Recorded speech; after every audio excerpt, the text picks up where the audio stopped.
A farm in Louisiana has contracted a staffing agency group to help them find employees, to pick blueberries on their farm. I wonder who these people voted for, and I wonder what happened to all their employees. But let's look at the criteria, the requirements for this employment. So this is a 3-month contract from May to July. You will be working 7 days a week. So you will work every day for 3 months. You will work 9 to 10 hours a day for $11 per hour. And I looked at this little small town city in Louisiana, and it's in the 80s. So for 3 months straight, you're going to be working 7 days a week. You're going to work every day for 10 hours a day for $11 per hour. I see why they needed a staffing agency. We already know that this is a town that went red, that voted for Trump. And now they don't have any employees. And I'm almost positive most of their employees were probably immigrants, some undocumented, some documented. And I hope the ones that do have their papers, that do have their citizenship or whatever, I hope that they don't work anymore. I hope that they quit. Make these farmers pick their own damn blueberries, okay? Because this requirement, to work here is actually crazy. It's actually crazy, and nobody should have to work 7 days per week in 90-degree weather every freaking day for $11. That's crazy. Pick your own damn blueberries. This is what y'all get. You're in your F around and find out season, and you want to know what's gonna happen? What I believe is gonna happen? Slave labor is gonna be prison labor. Pretty soon, these farmers are gonna start making deals with prisons and stuff like that, and they're gonna have those prisoners out there picking strawberries and blueberries. Watch, that's what's gonna happen. Look, here comes the consequences of my actions chasing me right now. I don't want no consequence. I don't want no consequences chasing me right now. So a lot of people may have missed it, but have y'all seen this?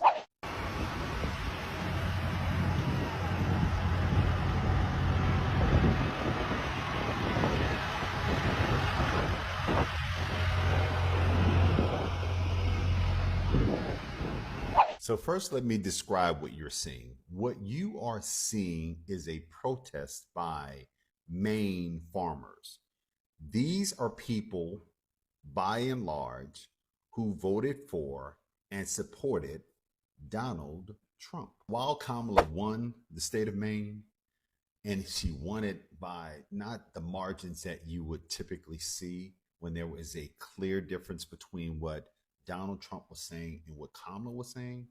He won, Donald Trump won this specific district where there is a significant population of rural voters and farmers.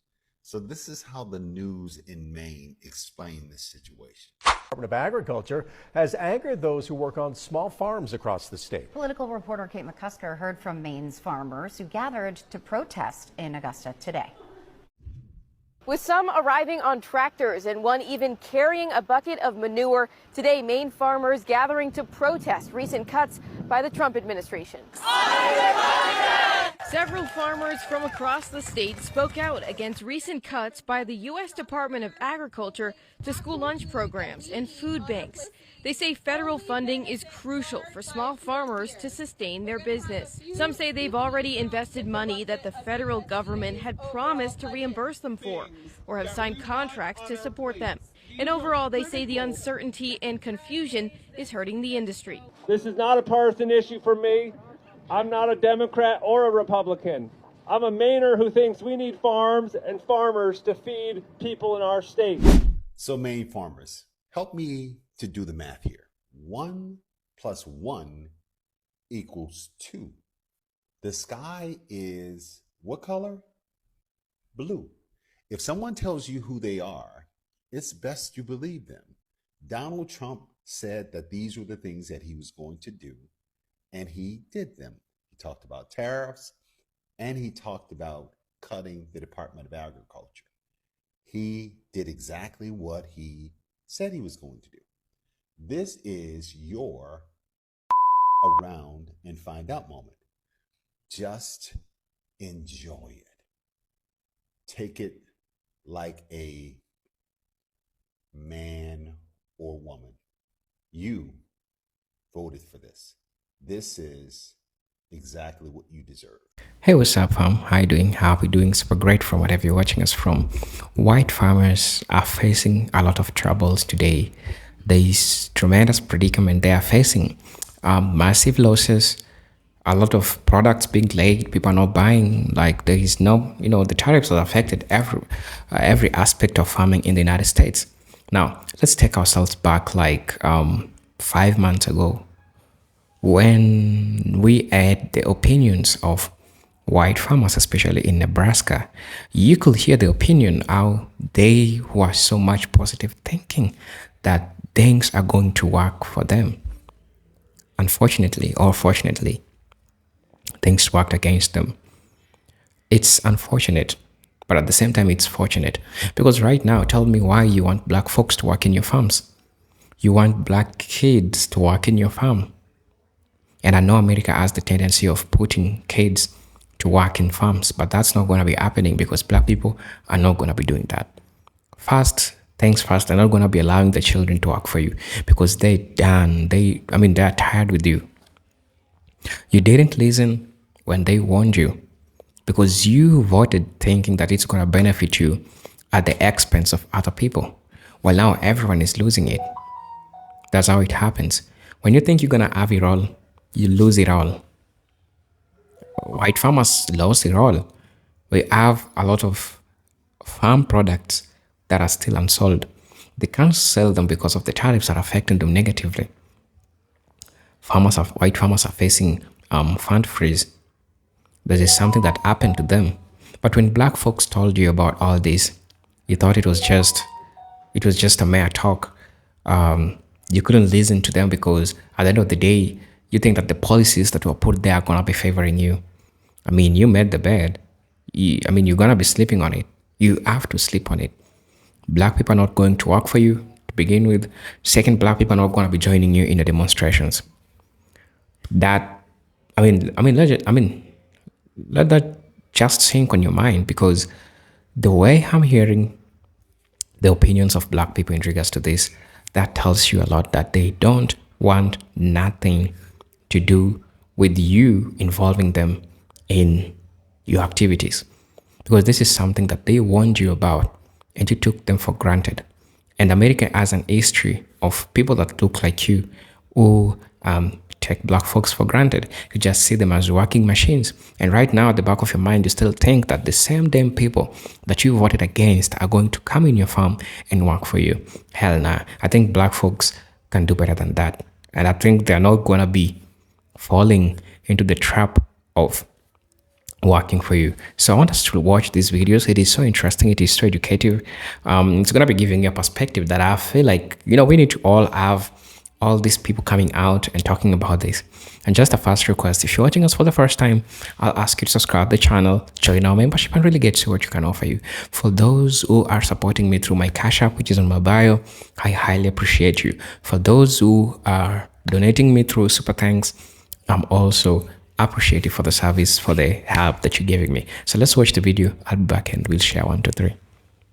Y'all, I have some mixed feelings about these farmers that are getting screwed over by these tariffs. There's part of me that wants to laugh in their faces and say, congratulations, you got exactly what you voted for, bro. And then there's another side of me that understands that these people are just too simple and don't really understand what they did. You don't want to hear this price I'm about to give you. I said, well, give it to me anyways. He said, each of those steaks now is going to be $1.74 a piece. I said, well, double the price. We can't do that, and that's going to be impossible. So that's just to let you know a little bit of what we're going through out here on our farm and what farmers in general are going through. These tariffs, not the best thing for our country. I voted for Trump. Now, if you didn't catch that at the end, he said, these tariffs aren't the best thing for our country, and I voted for Trump. These people don't really pay attention to the news. These are people that just listen to what Earl says down at the diner, and he's voted Republican his whole life because they're the party of God. And speaking of God, there are a lot of these farmers that say, you know what? I'm not that worried because God's got this.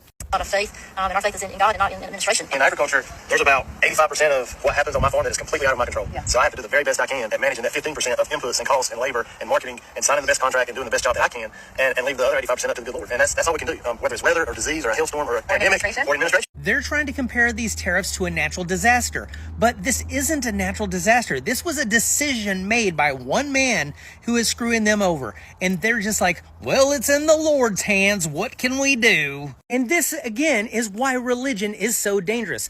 They're willing to accept financial ruin because the Lord's got this, so I'm not going to be worried about what Trump decides to do. And my friends over at the Cowboy Church told me that God put him in office for a reason.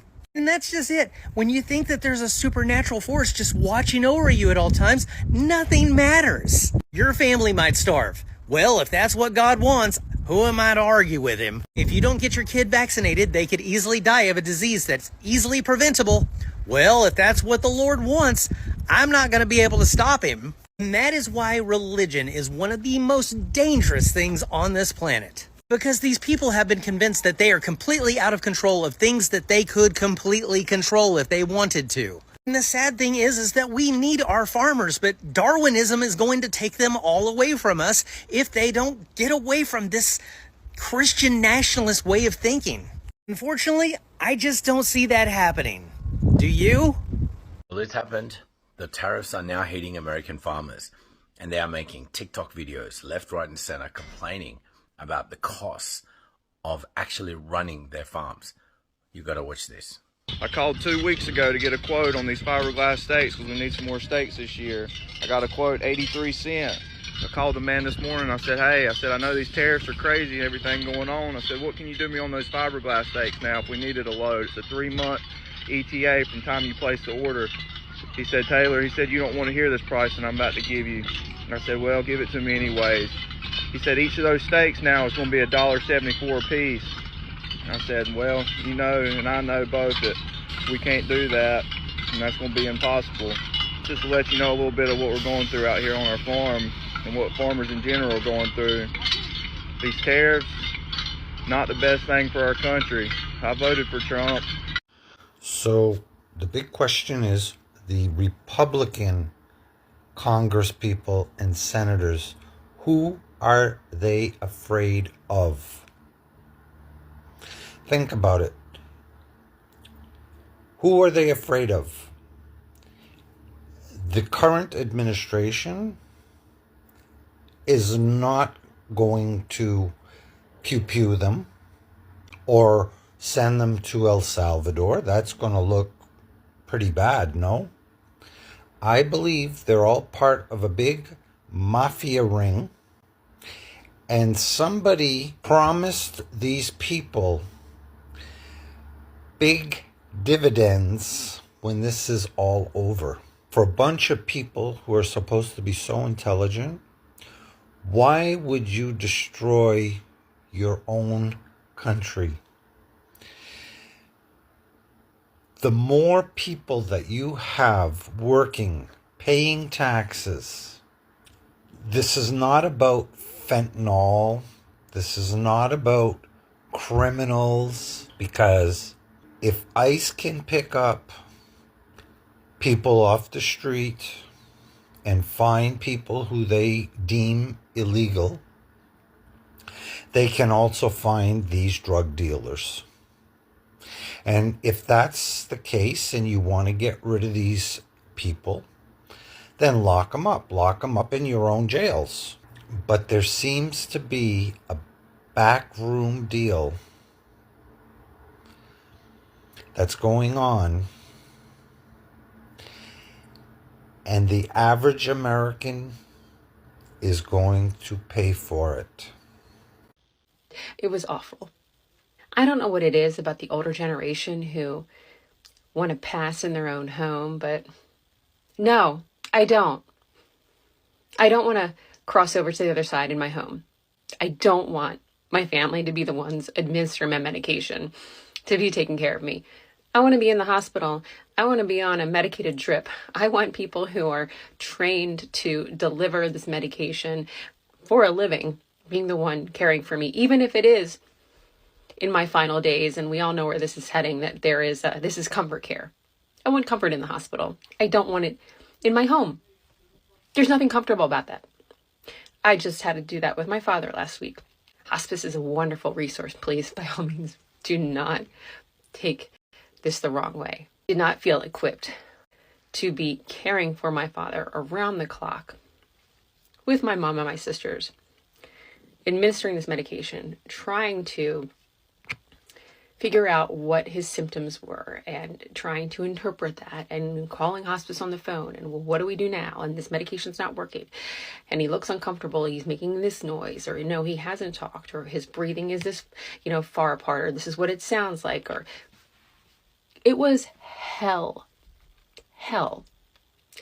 for us providing the care, torture us. And now, hospice professionals will tell you that those who are in the late stages, we may interpret that as suffering, but it's not suffering as what we would perceive it to be. You can't tell me that somebody gurgling and making all this noise and struggling to breathe isn't suffering. So, not only was it hard enough to watch my father take a week to go of not eating or drinking anything, and then administering this medication to calm him down and make him sleep and reduce his pain and try to address his breathing issues and whatever else we were kind of guesstimating. But we were watching this all unfold. We knew where we were going. This was his wish. He wanted to do this in his home. It sucked. It was one of the most gut-wrenching experiences of my life. But if I had the choice, I would not want to put my family through that. It would be hard enough sitting there and witnessing it and holding space and being present for that person. But then to have the responsibility put on those same family members who don't know anything about providing medical care, to be the ones responsible for delivering the medication and interpreting the symptoms and trying to mitigate that and stay up around the clock delivering this medication. And it was horrendous. It was awful. Give me comfort care in the hospital.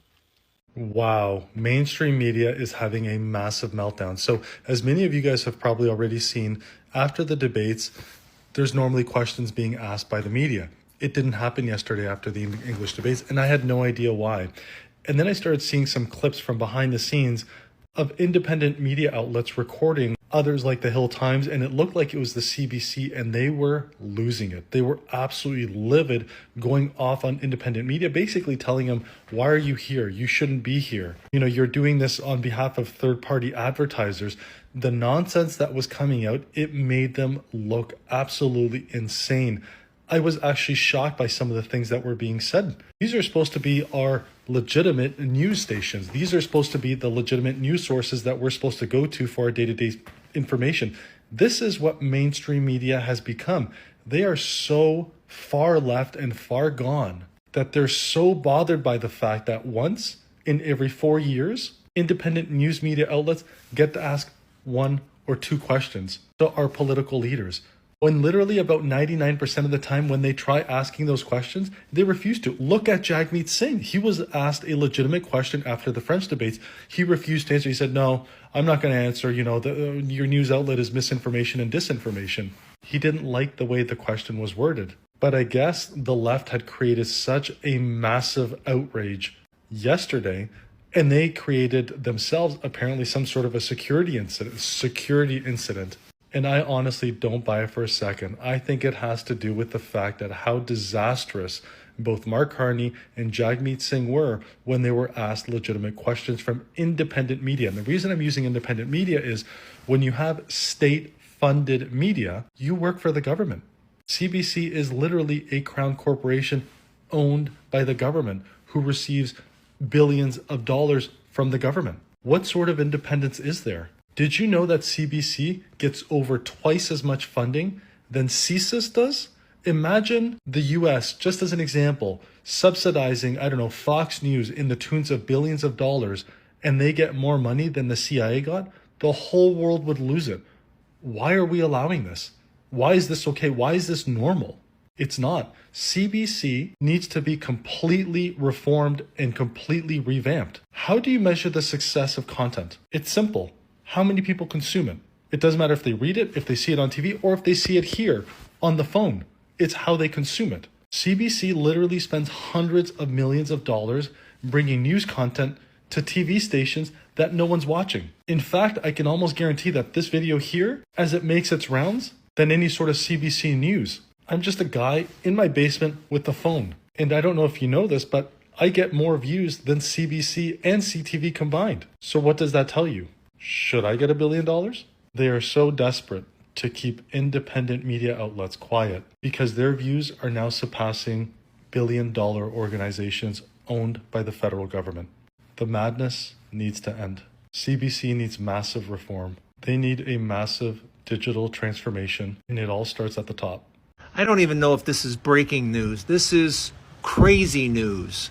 The president just said some of the, I'm going to be as kind as I can here, some of the most crazy things I have ever heard any human say. And the words are just dangerous and silly, and I wish I had more adjectives. But he was talking about birthright citizenship, and he clearly has not read the 14th Amendment, because the 14th Amendment is very clear. All persons, that's how it starts off. All persons, all of them, all persons. It wasn't talking about slavery, it was talking about all people born in the United States. Yeah, and he went on to say that the whole 14th Amendment is really just about slavery, and and I have to admit, I tried to listen to what he said, and it was the most garbled mess I have ever heard any human produce. And this man is the leader of our country. I don't know how we survive 3 more years of this. I'm being as honest as I can be. I just don't know how we survive 3 more years of that type of nonsense. Do you? What do you suggest? And because it's Good Friday, I think a little reminder is in order.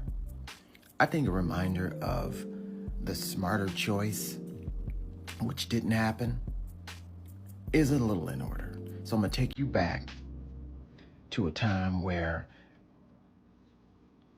a foreseeing of where we are today was predicted and was told to the American people by the person who would have done the actual opposite and wanted the job to make your life better.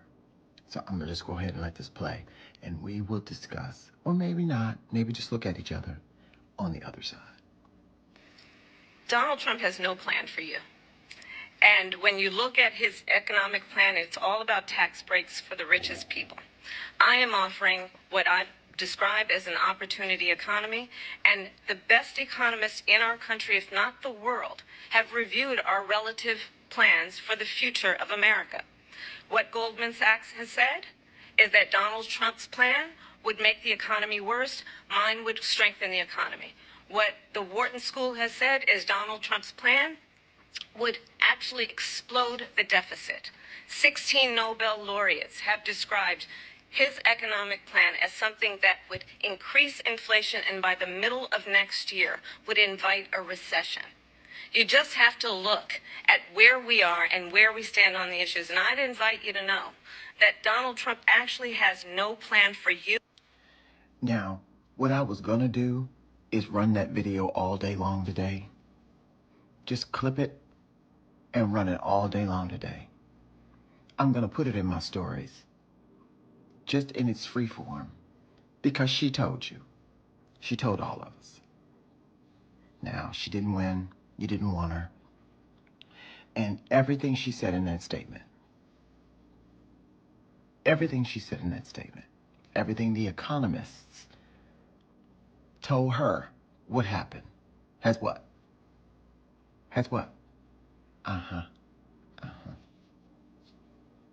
Now, she jokingly said, I told you so. probably meant it, and then got criticized as usual for it. I don't think that was the tone to take. Well, you know what? It wasn't a strong, I needed a stronger tone for her to take. Because she did tell you. She did. And Democrats still aren't loud enough about it. AOC and Bernie and Chris Murphy and a few are speaking, and Cory Booker, a few are speaking out. But I'm gonna need all of them to be sounding the motherfucking alarm every fucking day. Echoing everything that we just heard. Madam Vice. Delete all your recordings in the Echo stop. Huh? The fuck? Oh, I see. I said okay, I know what I said. I know what I said. Anyway, they all need to be repeating what she just said in that video. This is where we are. Democrats still aren't mad enough for me. They're not. I understand y'all taking it to the streets, but Democrats in Washington, who are the minority, need to be madder. Fuck civil discourse. Fuck that. Be civil later when you take the House and the Senate back. But right now, do what they would do. Things aren't normal. It's not business as usual. You can be civil at home with your family, but when you're at work, I need you out there fighting for me and for us. That means using words that, no, that don't sound like a Democrat said that. Make it, yeah. That's what I need them to be saying on Fox News. Boy, they've gotten so mean. Fucking right. That's what I need Fox News to be saying about Democrats. What happened to the party of it? Fuck that. Y'all turned the party of civility into what we are. We have sunk to the occasion. And when Democrats start doing this and matching toe-to-toe with this nonsense, you'll see approval numbers change. You'll see opinions change. That's all Americans want. Just to see somebody out there fighting for them. You want to win elections in this climate now? That's what you got to do. Follow on Instagram and YouTube, y'all, so we can continue this conversation. Because I don't know how much longer TikTok has. So there's that. Thank you. Just like I said, it was going to be a wild Friday today. So can somebody please tell me why they have Little Miss Caroline? We should have left it alone, leave it, Levitt, whatever the hell her name is, out here talking about how Alberto Garcia is never coming back. Then they posted on their White House page.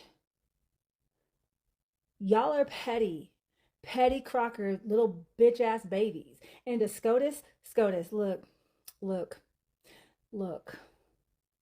They're literally out here lying on y'all.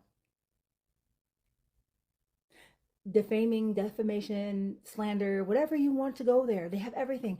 They have done more in this corrupt administration than any of the people that they're trying to deport. Real motherfucking talk. It is time to revoke the immunity. Like, stop playing. Stop playing in people's faces. You're getting your face played in. You're playing in our faces. Stop giving us all this false hope and do your fucking job. Now. Like, this is insanity. So every time Caroline opens her mouth, it's pay-per lie now instead of pay-per-view. Is she getting paid? Like, I know she's getting paid, but is she getting paid per every lie she tells? You know, just to keep the repetitive manipulation going for MAGA so that they stay complacent in their little cult goblin states? Because I cannot. Somebody, anybody, if I could, trust me, baby boy, baby girl, everybody, I would.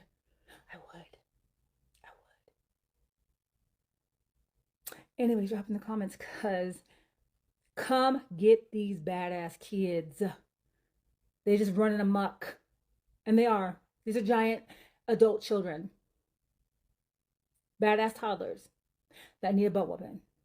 Like, Three months ago. 3 months ago. Drop it.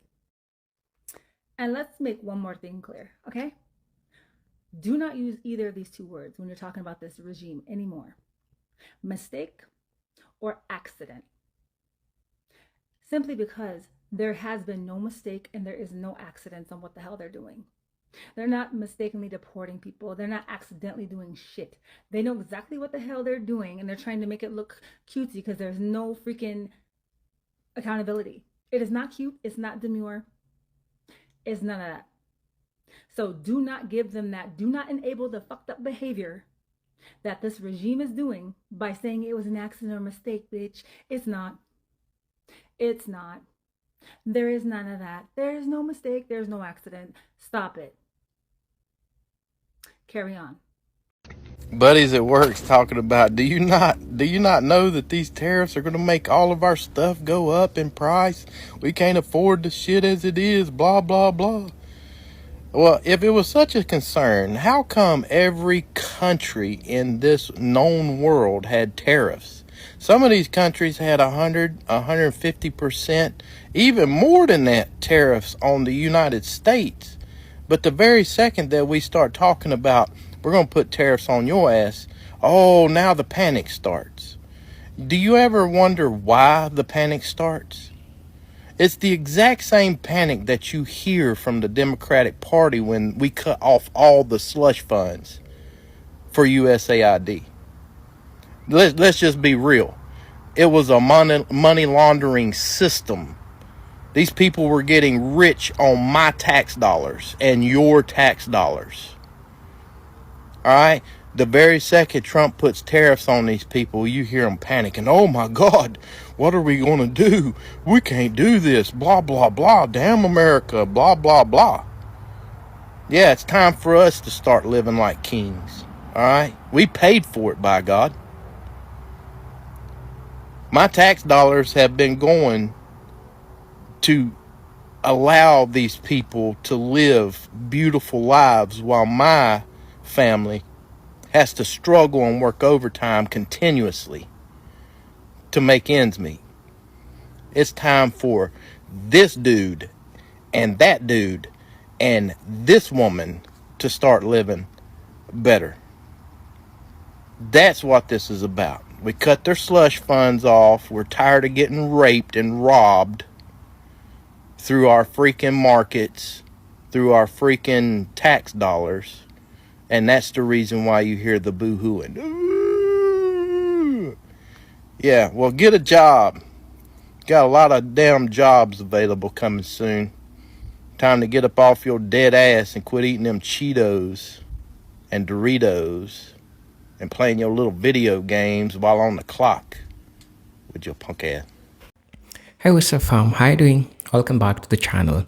Probably you had the opinions of all those folks that shared their sentiments in regards to all this that is happening, and I feel like it's important for us to, also have an input or have a discussion in regards to this.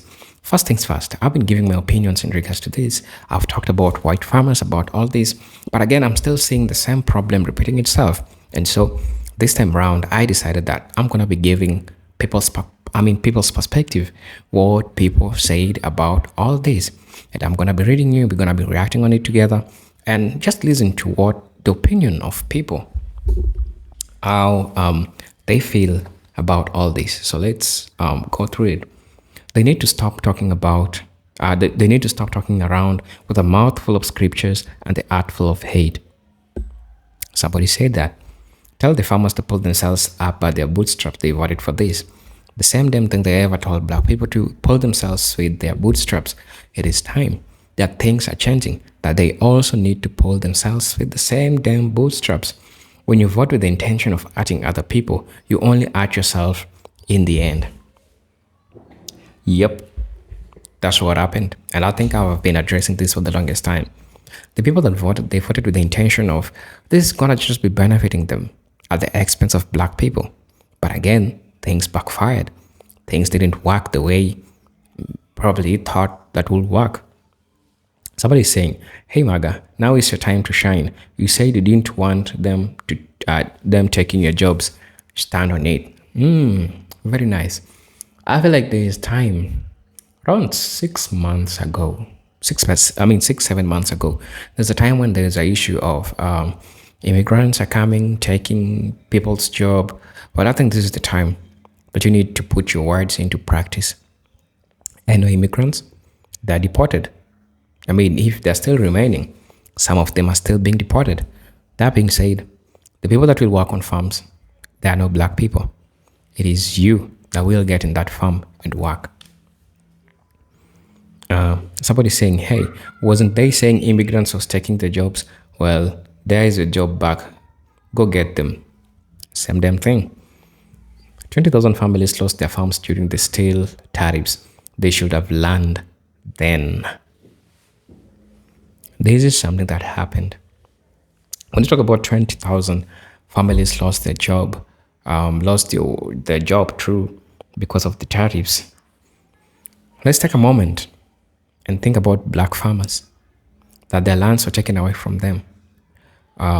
Somehow, in some way, the government made it so hard for black farmers to get loans so that they can develop their farms and make it more profitable, make it more worthwhile, right? And people are not addressing about this. What about the black farmers? Somebody saying that fella playing the video of Kamala Harris at the debate, that hit the bullseye. Trump voters were warned, they didn't listen. Here we are. The predicament that you're seeing is the problem that majority of you brought themselves. And now you gotta live with it. You gotta have to learn to live with it. I mean, you prepared your bed, you gotta sleep on it. Somebody saying the immigrant workers worked these hours for low pay, 7 days a week, and had to pay taxes and pay for social security, even though they never got social security or received tax funds. Yeah, it's always about exploitation. But you can't exploit anyone right now because they're not there. You've taken them back to their country. So tell me, who are you going to exploit? That's just a question. Somebody's saying that I'm so sick of hearing MAGA farmers complaining. MAGA farmers' tariffs are killing us. Also, MAGA farmers cheered on the guy who started the trade war throughout the talk and chest thumping equaled intelligence. You can't scream America first and then cry when China found other friends and stopped buying from soybeans. You voted for the arsonist. Now the barn's on fire and you're mad. It's hot. Action meets consequences. Somebody also say that, guys, you literally voted for this. Somebody's saying, pull up those bootstrap MAGA and get to work. Get to work. You gotta work. Somebody's saying that every time I hear Kamala speak, it makes me want to cry for what Trump has done to the U.S. Somebody's saying that American farmers are going to have to pay $25 per hour to get their crops picked this year if they can't even find anyone to pick. Dang, that hits so hard. Somebody's saying that it's like our country doesn't know how to run business without slave labor because they're used to free things, free labor. They're used to exploitation. That's what happens. Somebody's saying that I wonder if the last guy realizes that our tax dollars are paying for someone to golf every weekend and for him to see the Super Bowl, the Dayton 500 and the UFC fights. It's really crazy. Somebody's also saying that MAGA patriots, it's time to work. Please pass executive order to force MAGA to help our farmers to pick the produce and process the foods. Please practice what you preach. You do not wish no immigrants. Now man up, woman, and get to work. Somebody's also saying that I remember when they took the streets in protest on tractors, but it was then when the government was trying to help black farmers. I mean, Australia has no tariffs on American goods. New Zealand has no tariffs on American goods. Trump does not know what the reciprocal means. Perhaps the White House needs a dictionary and an atlas in regards to this. Somebody's also saying that one thing non-farm, non-agri people don't know, picking fruit without bruising fruit is a skill. Any bruises will shorten shelf life. It will rot as it arrived in Central Hub, any fruit touched by the rotting berry will start rotting too. So I was also saying that that's exactly what I said to my friend yesterday. They still want give they will start giving kickbacks to the judges to give longer sentences to make prisoners to work in the field. They're going to do a lot of things. They can do anything to make you work. But I'm glad for my black folks who are standing on business, who are not giving them attention to work on their farms. Thank you guys. This was so educative. These were so nice hearing people's opinion, especially black people's opinion. And I'm hope that you are all fine from wherever you're watching me from.